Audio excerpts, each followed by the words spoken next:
తిరుపతిలోని రామయ్యను దర్శించుకున్న భక్తులు. మన్మోహన్ సింగ్ కు భారతరత్న ఇవ్వాలన్న తెలంగాణ సిక్ యూత్ అసోసియేషన్. ఇద్దరు పిల్లలు మించిన వారికి స్థానిక సంస్థ ఎన్నికల్లో అవకాశం కల్పించాలన్న గాంధీ నాయక్.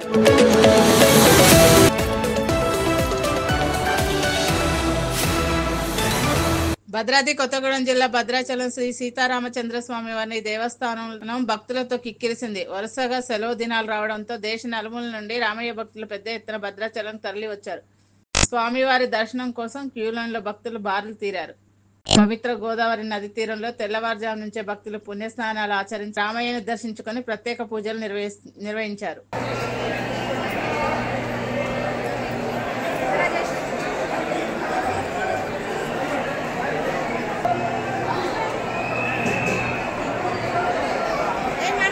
స్థానిక సంస్థ ఎన్నికల్లో 42% బీసీ రిజర్వేషన్లు అమలు చేయాలని పలువురు మేధావులు అన్నారు. హైదరాబాద్లో మేధావు మదన సమావేశం జరిగింది. ఈ సందర్భంగా వారు మాట్లాడుతూ కామారెడ్డి బీసీ డిక్లరేషన్ అమలు చేయాలని వారు డిమాండ్ చేశారు.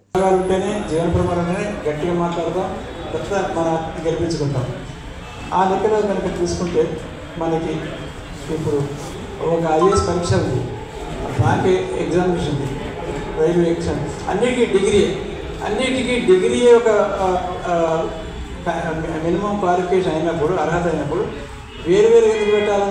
అన్నిటి కలిపి ఒకటికి పెట్టి 1000 మందికి ఐఏఎస్ 1001 నుంచి గ్రూప్ 1, 3001 నుంచి గ్రూప్ 2, ఆ తర్వాత 4000 నుంచి గ్రూప్ 3 అని 4 అని ఈ పద్ధతిలో తీసుకుంటే ఇన్ని పరీక్షలు రాయాల్సిన అవసరం లేదు.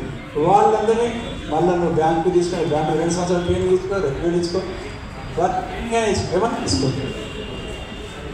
అందువల్ల ఈ విధానంలో మనం 20 సార్లు పరీక్షలు రాసుడు, ఆ తర్వాత పరీక్ష ఎత్తిపోవడం ఇవన్నీ కష్టపెట్టడానికి కోసమే కదా.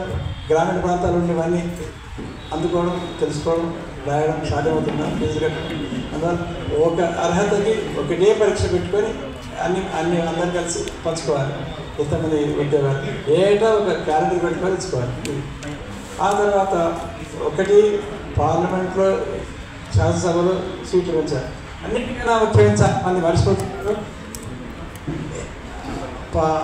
అదేంటి పార్టీ ఫిరాయింపు నిరోధక చట్టం.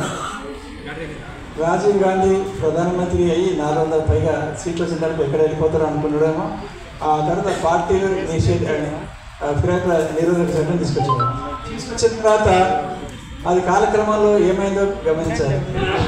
పార్టీ నాయకత్వం చేతుల్లో మిగతా వాళ్ళందరూ అనుచరులు లేదా బానిసలు లేదా సహచరులు. కలెక్టర్ దగ్గర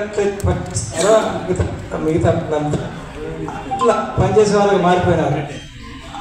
వాళ్ళు కేసీఆర్ కావచ్చు, వాళ్ళు అధిష్టానం ఢిల్లీలో ఉన్న వాళ్ళు కావచ్చు, అది జేపీ నడ్డా కావచ్చు, నరేంద్ర మోడీ కావచ్చు, ఎవరైనా సరే ఆ పైన వాళ్ళు టికెట్ ఇవ్వాలి. పార్టీ ఫిరాయింపు చట్టం.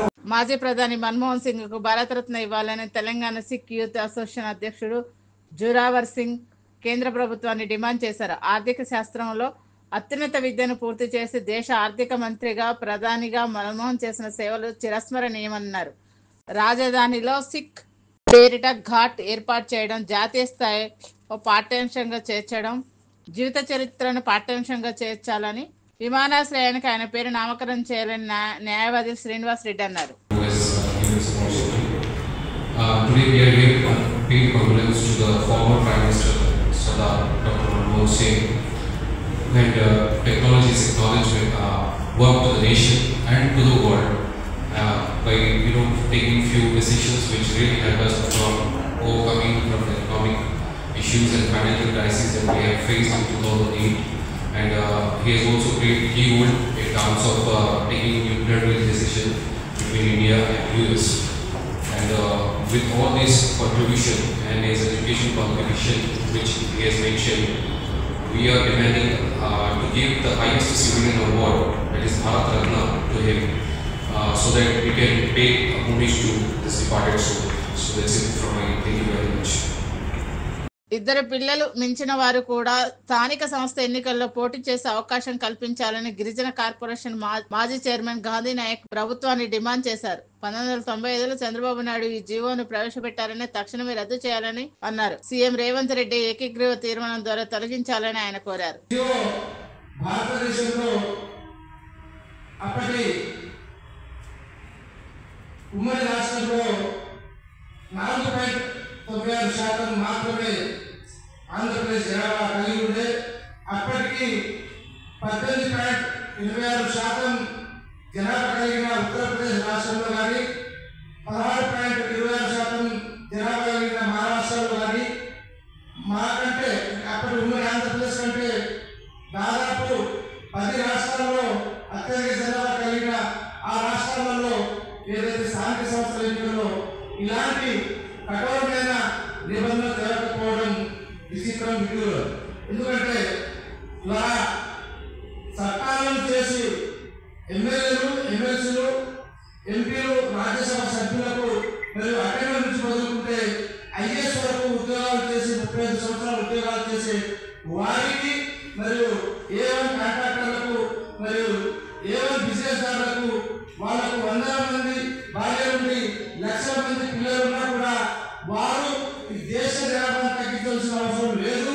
కానీ ఏదో ఒక గల్లీలో ఒక ఊరిలో పరిమితమయ్యే ఇది ఎంపీటీసీ, సర్పంచ్ మరియు వార్డు మెంబర్లకు ఈ నిబంధన అనేది చాలా దృఢపూర్వమైన చర్య.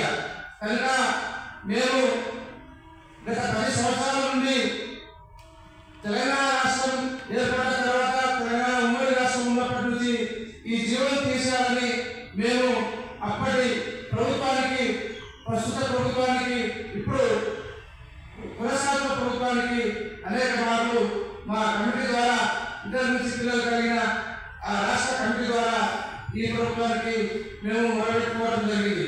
జై స్వరాజ్ పార్టీలతో కలిసి పనిచేయడానికి సిద్ధంగా ఉన్నామని ప్రముఖ కళాకారుడు మాస్టర్ జే అన్నారు. జై స్వరాజ్ పార్టీ తమ విశ్వజన కళామండలి పరస్పరం ఒకరికొకరు ముందుకు సాగుతామని చెప్పారు. అనేక సమస్యలపై కలిసిమలిసి పనిచేస్తామని తెలిపారు. ఈరోజు ఇక్కడికి రావడం చాలా సంతోషకరమైన విషయం. వారికి ఉన్నటువంటి ఈ పార్టీ నిర్మాణానికి వారు ఏ సిద్ధాంతాలను పెట్టుకున్నారో అవన్నీ చెప్పినప్పుడు నాకు చాలా సంతోషం వేసింది. అంటే వివక్షత లేని సమాజ నిర్మాణంలో భాగంగా ఈ పార్టీని వారు నిర్మించి ముందు నడుపుతున్నారు.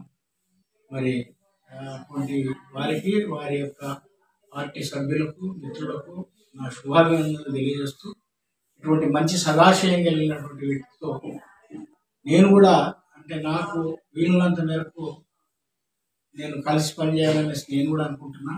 వాళ్ళు కూడా మన విశ్వజన కళామండలి కార్యక్రమాలకు వారు కూడా కలిసి పనిచేద్దామంటే నేను ముందుకు రావడం చాలా హర్షణీయం.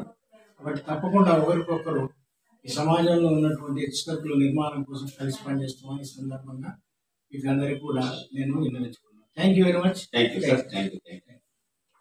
Master Key TV, please like, share and subscribe Master Key TV.